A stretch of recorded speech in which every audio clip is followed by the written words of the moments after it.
Kunti uvacha Namasye purusham tvadyam Namaste Purusham Tvadyam Ishwaram prakrite param Ishwaram Prakriti Param Alakshyam sarvabhutanam Alaksham Sarvabhutanam Antarbahir avastitam. Antar Bahiravastitam. Thank you, Prabhu. Thank you. Someone else, please. Hare Krishna Prabhu, I can try. Kunti uvacha Kunti Vacha Namaste Purusham Tvadyam Namaste Purusham tvadyam Ishwaram Prakriti Param Ishwaram prakrite param Alaksham Sarvabhutanam Alaksham sarvabhutanam Antarbahiravastitam. Antar avastitam. Hare Krishna. Hare Krishna. So translation is Srimati Kunti said, O Krishna, I offer my obeisances unto you because you are the original personality and are unaffected by the qualities of the material world. You are existing both within and without everything, yet you are invisible to all.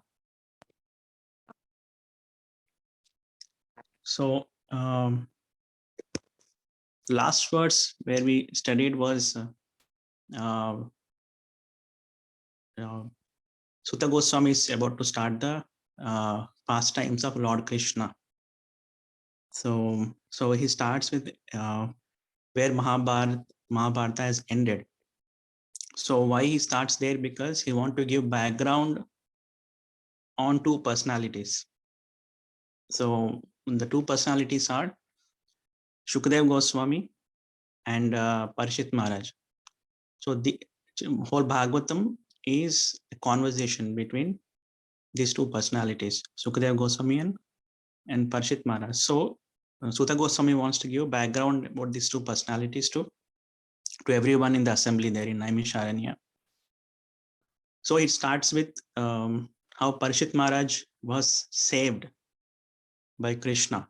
So when Ashwatthama kills the Pandavas' sons, the 5 children of Pandavas, he kills them.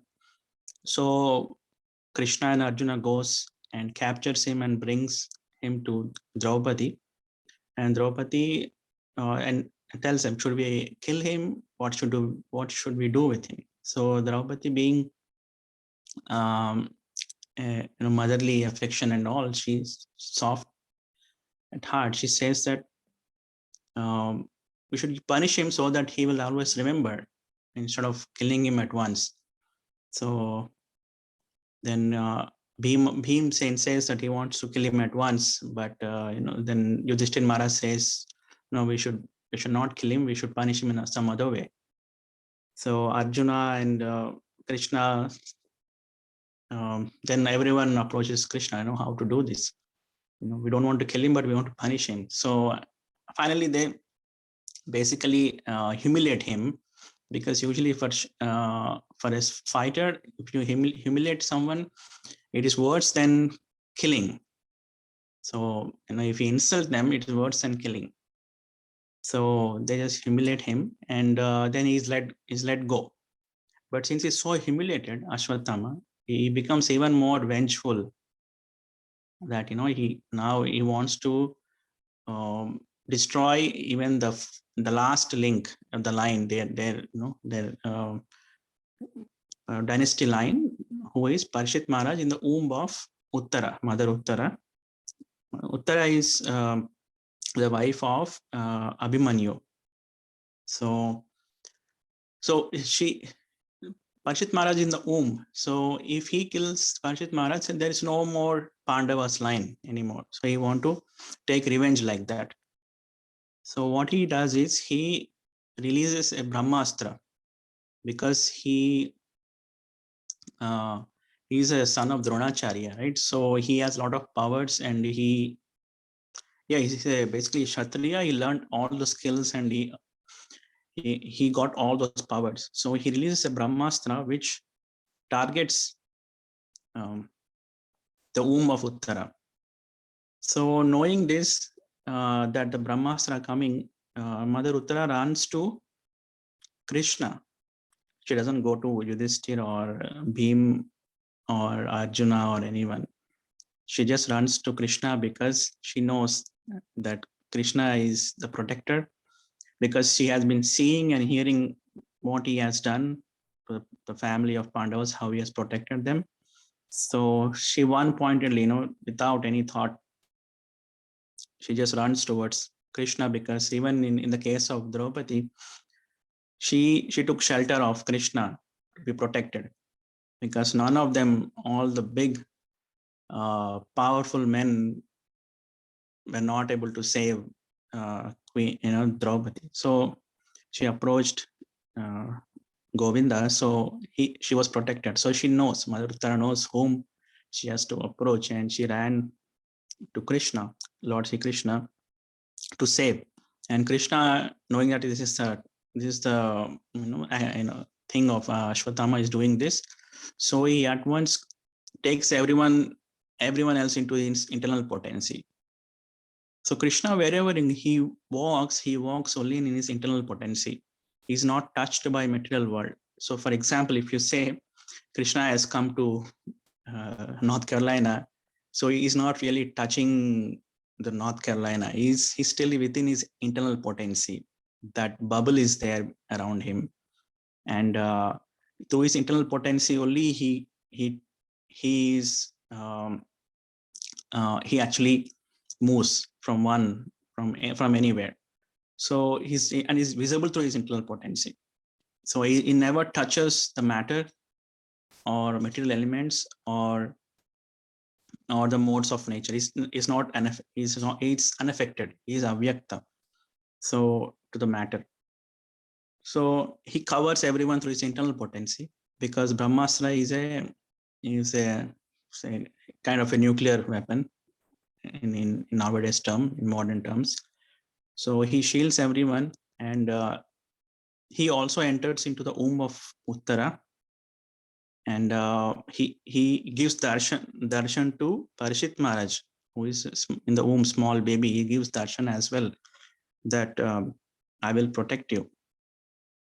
So don't worry, I'll protect you. So in this way they get protected, and Mother Kunti, Queen Kunti sees all these things. She's there been since beginning. The whole hardships she has gone with her children, everyone. So then she knows all these things about Krishna, what Krishna has been doing to her family. Krishna is also her family. He's her nephew. So that's where that's where this shloka comes, and that's where then Queen Kunti starts speaking. So she speaks that she first offers obeisances to Purusham. So she addresses Lord as Purusham, means the original Purusha, and then she also addresses him as Ishwaram. Means controller, supreme controller. Then Prakrite Param means beyond the material modes of nature. Alaksham means you cannot perceive him through material senses, and he is within and without everything. So when Queen Kunti is saying these things, internally Krishna is saying, he's saying, I'm Purusham, yes.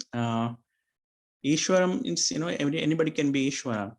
So even demigods are Ishwara. But Queen Kunti says that you are above them. And how she is saying you're above them? Because you are beyond the material. So even the demigods and all, they are within jurisdiction of material energy. But Krishna is Ishvara, and Prakrite Param means he is beyond the Prakriti. And you can perceive everyone else in this material world, but you cannot perceive Lord. That's why she says Alaksham. And he's also within and without. So she doesn't mean that he is Paramatma. when someone says he is within and without, she doesn't mean Paramatma. She is talking about him as an individual, because Alaksha means you cannot perceive. And she also saying that you are situated internally and internally and externally. You are everywhere. So she's talking about his actual individual Swarupa, not Paramatma who is everywhere. And also she's not even mentioning that he's Brahman, because he is situated in his internal potency as his own form. So because why she's saying like this, because Queen Kunti knows Krishna. She is associate of Krishna. She's not much aware of Paramatma or Brahman. Even if she's aware, she doesn't, that knowledge is covered.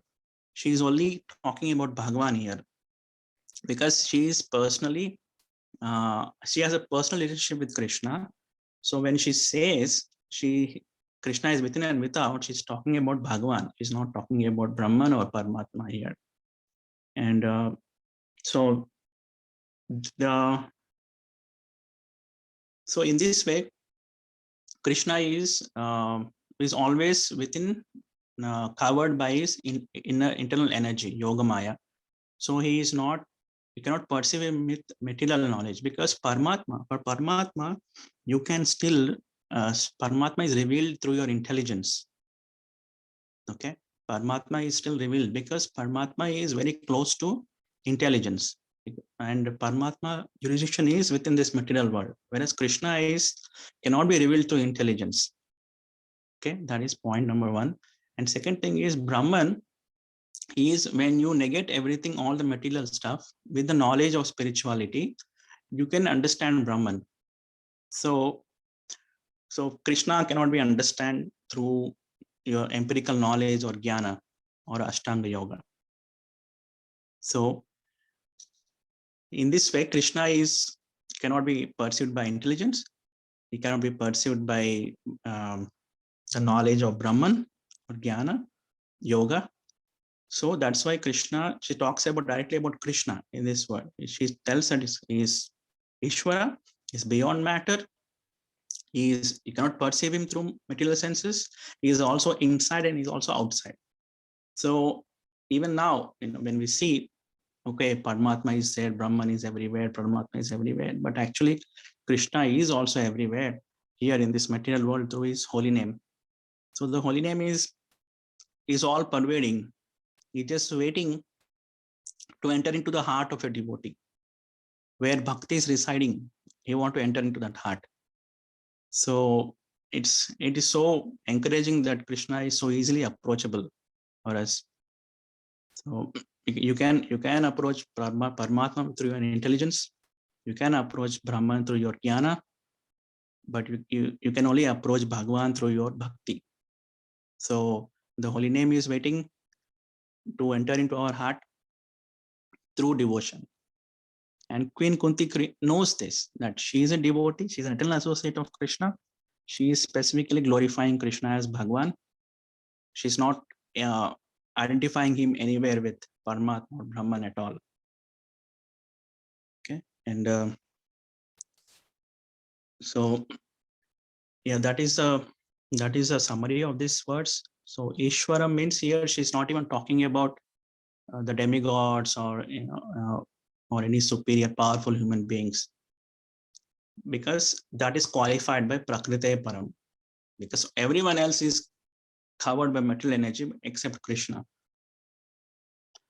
Okay, and yeah, so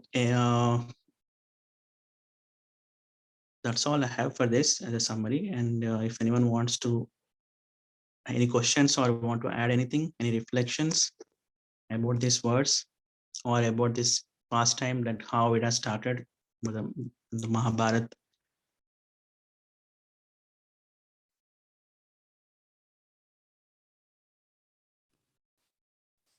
Hare Krishna Prabhu. Hare Krishna Prabhu. Quick question on this. Yeah, Prabhu. So this verse is, sorry, one second. Oh, you're muted.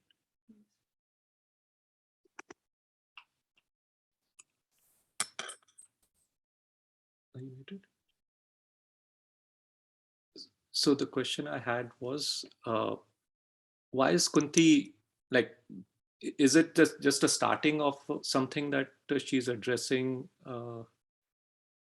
Yeah, this You is the know, starting of Lord Krishna this way, like, or is there a story behind, like, like you talked about the story, of why this thing is happening, but is this like a start of a other verses ahead that moves ahead, or this is, I'm just trying to look at the reference of why yeah. So I explained, Kunti how Devi we come is to this word. talking about this verse. Yeah. So this words, because after saving Parishit Maharaj, and Krishna is leaving Hastinapur. He's going to Dwarka. So that's why Queen Kunti approaches Krishna, and she starts speaking. So this is the beginning. Now from here onwards, you will read Queen Kunti's prayers, Okay. and her glorification. Oh, okay. Yeah. So Queen Kunti is associate. She's Dwarka associate of Krishna in the spiritual realm. She's always with Krishna, and she has the knowledge of Bhagavan. But Krishna is relative, nephew, but she also has knowledge that he is Bhagavan. He is a supreme personality of Godhead. So yeah, at this point we are actually entering into the prayers of Queen Kunti. Okay. Yeah, Krishna is about to leave to Dwarka, and he already he performs. He asks Yudhishthira Maharaj to perform the Ashwamedha Yajna and all, and everything is done. They offer oblations to their all the deceased souls in the battlefield of Kurukshetra. So they go to Ganga, and they offer water to everyone.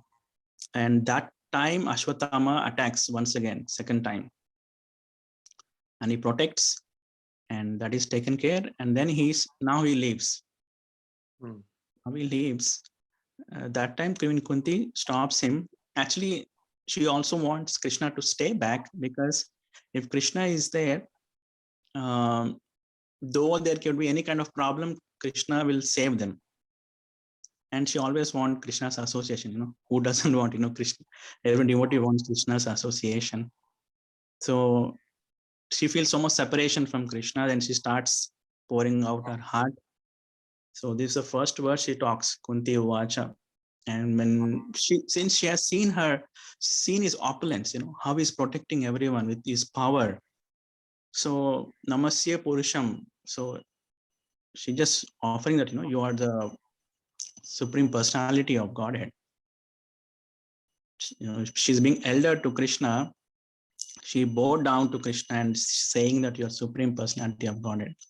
So what is happening here is her personal relationship is being covered by her knowledge of Bhagavan. Opulence, Aishwarya of Krishna. So her Aishwarya is covering her Madhurya. So instead of seeing him as nephew, she's seeing him as Bhagavan first. And then she speaks. And she also speaks that the way that, he is not Paramatma, he is not Bhagavan, he is not a demigod, he's not this, that, he's actually supreme personality of Godhead. So Thank you. Thank you. Yeah, wherever Krishna is, he never touches the matter. He is always within his internal potency, whether he's in Dwarka or whether he is in Mathura or Vrindavan. He's always within his internal potency. He's covered by his internal potency. That's why we cannot, even 5,000 years ago when Krishna came, no one was able to identify him that he is Lord. So because he's covered by his Yogamaya, and only to the soul who is surrendered, who has taken up Sharanagati, for them he is revealed through Yogamaya. the curtain is removed and they can see Krishna as himself. So that is very important that we surrender to Krishna so that he reveals his name, qualities, form, and activities, even his associates.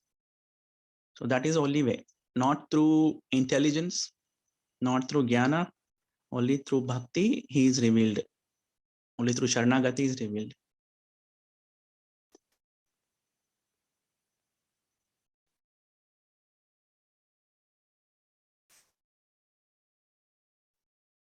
And even we cannot, Paramatma is actually with the conditioned soul only in this material world. The moment the soul gets liberated, it's directly Bhagwan is the one who takes care of him directly. There is no more Paramatma aspect.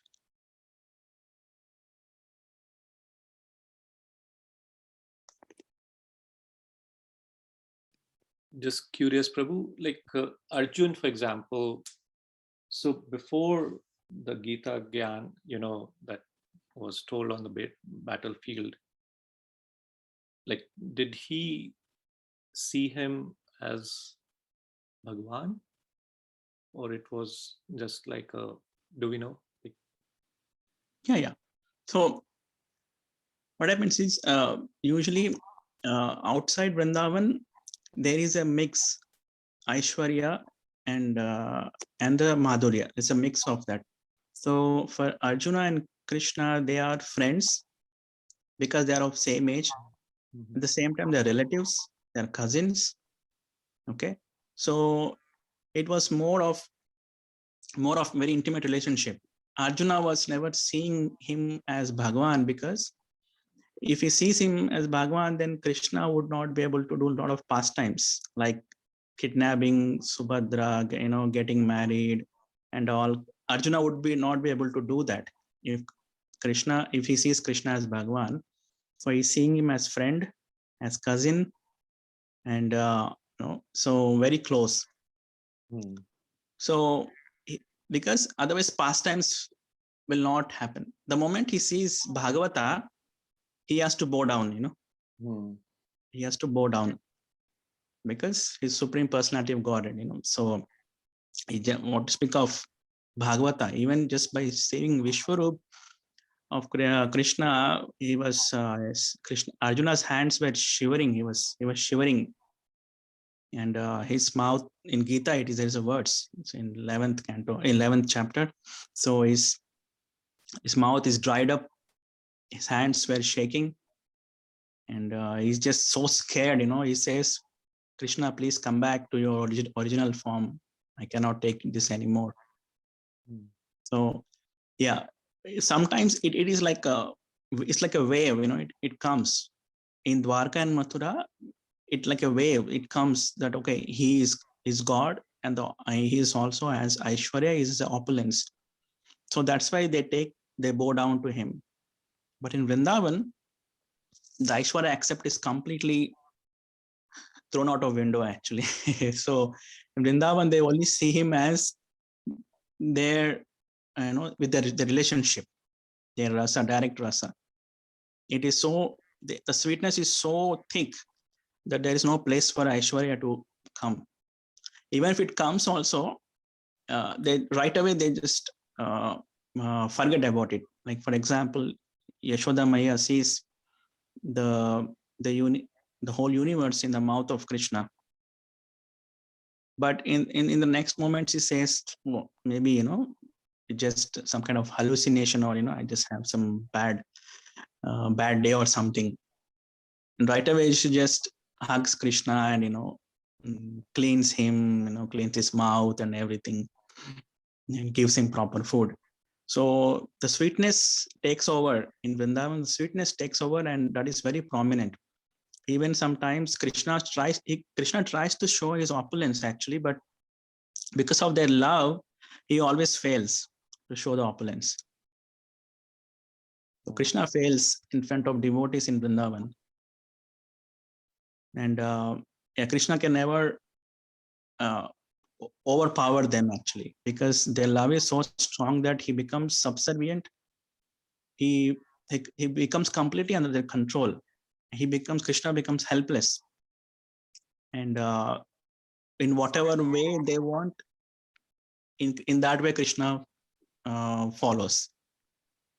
So the sweetness is so strong in Vrindavan. So there is no question of even the Bhagavata comes out there. And the other example is when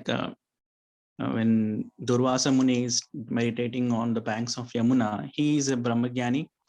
So he's in deep meditation. It's deep meditation. And when he opens his eyes, and Krishna is playing with coward boys on the bank of Yamuna, he suddenly sees the Brahman is realizing in his meditation. He opens his eyes and he sees Krishna and the Brahman are same.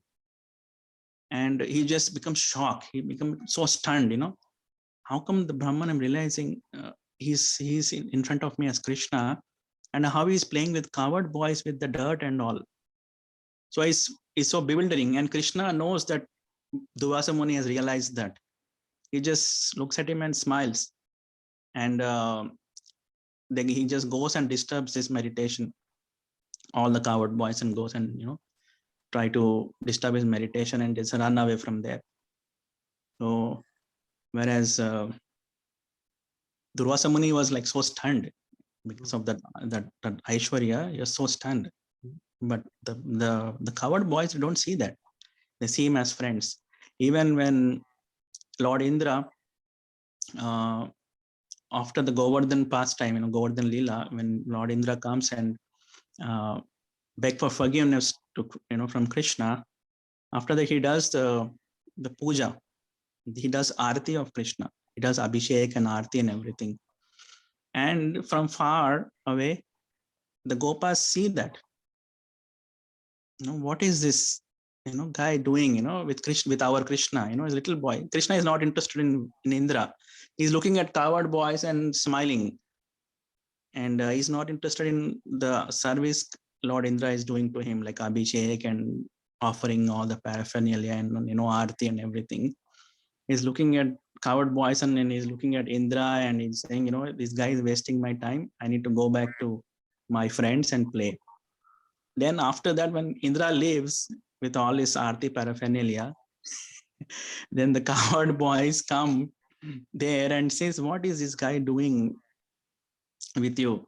And they start doing the same thing as imitating with the leaves and flowers. They imitate. The coward boys are imitating. They make Krishna sit there and they also do the arti with the leaf and this, that, and they do it. They laugh and laugh and laugh. Krishna is laughing and they're laughing, just making fun of basically what has happened before. So what Lord Indra and Lord Brahma are seeing in Krishna, the Brajavasis don't see that because of their intense love for him. So, and this is what our acharyas are trying to give us, and this cannot be, is so confidential and cannot be found anywhere, where everyone in this world are worshipping God, in different forms. They're worshipping him from very, very far away. No idea, nothing. Some even don't say his name. Some even don't know how he is. They just looking in the air, up in the air. They don't know anything about it. So confidential. But only who are with him, very close associates, they're coming down and revealing him to us. And you can go to him very close and have a relationship with him and talk to him.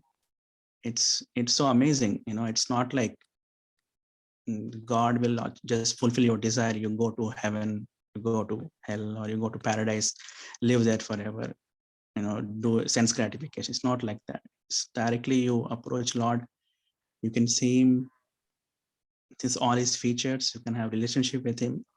And that is amazing thing that our acharyas are giving to us. And it's very confidential. It's very rare.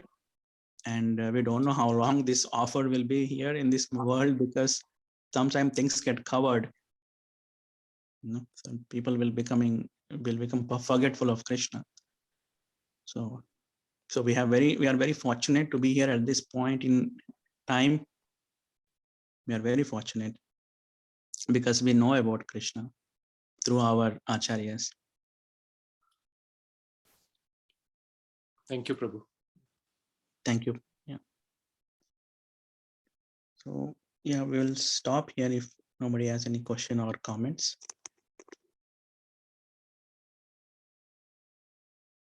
Okay, Prabhu. Okay. So Srimad Bhagavatam ki jai, Srila Prabhupada ki jai.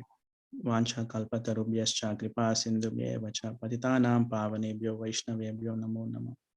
Ananta Koti Vaishnav Vrinda ki jai. Hare Krishna.